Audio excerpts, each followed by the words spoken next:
Hello and welcome to another one of my vlogs. So today I'm just going to run through some terminology for people who are possibly new into this or a little bit intimidated and just don't know what the phrases are that people commonly just throw around to make an assumption that you know.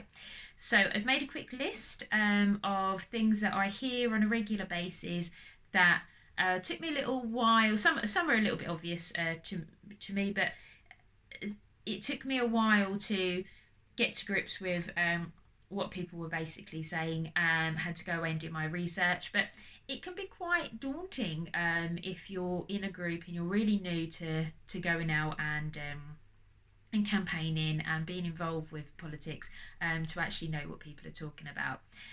So the first one is canvassing. Now, canvassing is basically either going door to door knocking or phoning people up. So it's a way of campaigning. It's just, it's basically a word for campaigning where you're going out and you're finding information about what people's intention is to vote or to get some form of information back, whether it be a survey or if you're a councillor, trying to find out what the general vibe is of the area and if there's anything that that the public want you to do but haven't gone to you to do it. So canvassing is just basically out there campaigning or picking up the phone and calling people and you going to them. Grassroots. So I consider myself to be a grassroots activist.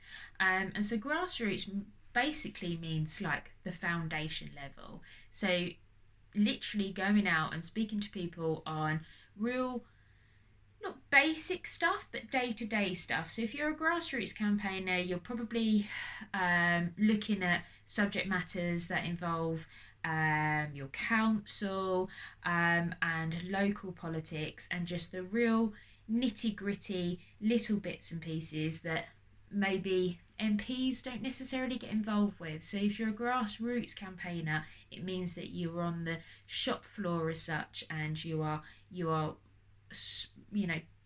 rolling your sleeves up and you're getting into the root causes of things.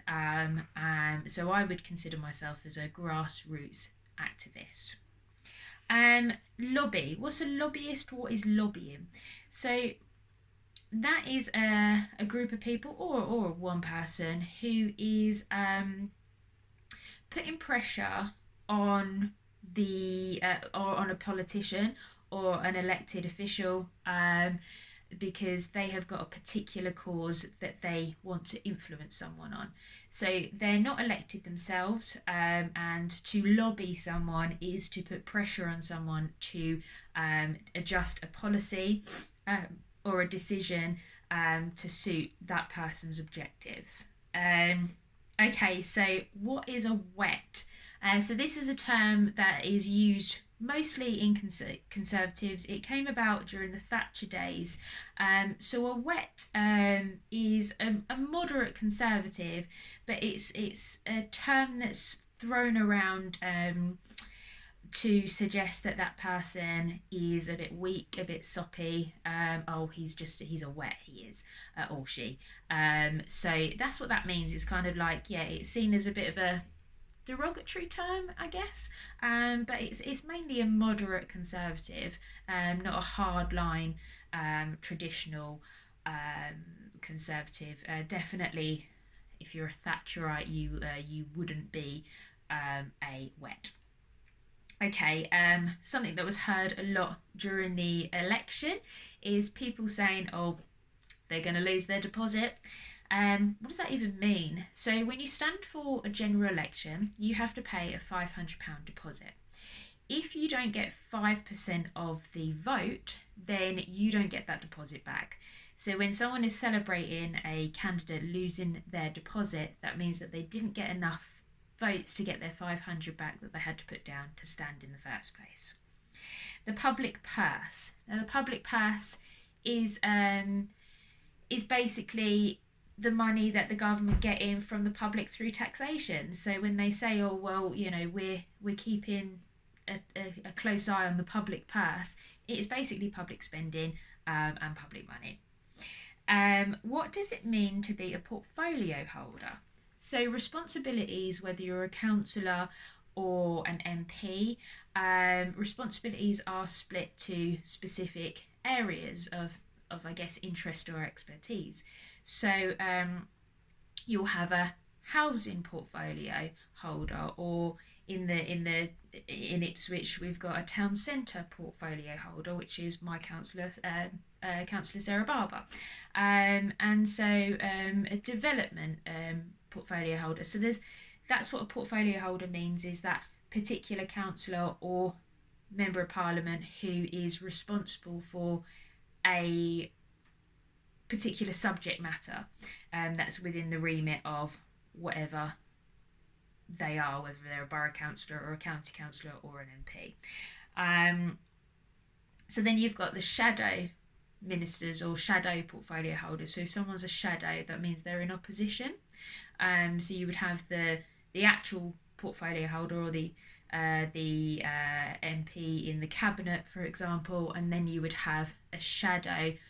So as it stands, Conservatives are in government, so the shadow would be the Labour. So that's what shadow means, a shadow minister. A constituency is the geographical area in which an MP belongs to, or has as their area. So for example, Ipswich, you've got the constituency that cuts off just as you get to North Ipswich, so Castle Hill, Witton Whitehouse. That's not part of the constituency, that's in Dan Poulter's bit. So Tom Hunt, who is now our MP, will have that area. So it's the geographical area in which the MP is in charge of, basically. But the constituency is also broken down into either districts or wards.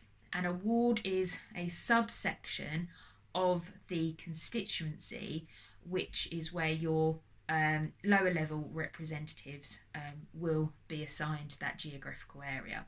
So I live in a ward called Priory Heath. There are 16 wards in Ipswich. Each have 3 borough councillors and then a county councillor. The county borders are different to in some aspects. Priory Heath is exactly the same, but than the borough wards. So a ward is a mini section within the constituency. So I think I've gone through that. And when someone says that you've got elections in thirds, it means that you've got an election every year, basically. So in Ipswich, we have got, like I said, 4 councillors. So you've got your 3 borough councillors, and then you've got a county councillor. So we have 4 people sit, and then each time that person is then up for election or re-election. So you can stand against that person, and then that person. So it's a constant rolling cycle of councillors as such. So you have your 3 elections for your borough, and then you have your county. So that's what it means to have elections in thirds. Very quickly done, but I hope that just clarifies some of the terminology that I didn't necessarily know when I started, and hope that some of that may have helped a newbie get some knowledge under their belt before they come out campaigning. As ever, thank you for watching. Please hit the subscribe button and pop the alerts on so that you'll be informed of any further videos that will happen. So thank you, and enjoy the rest of your day.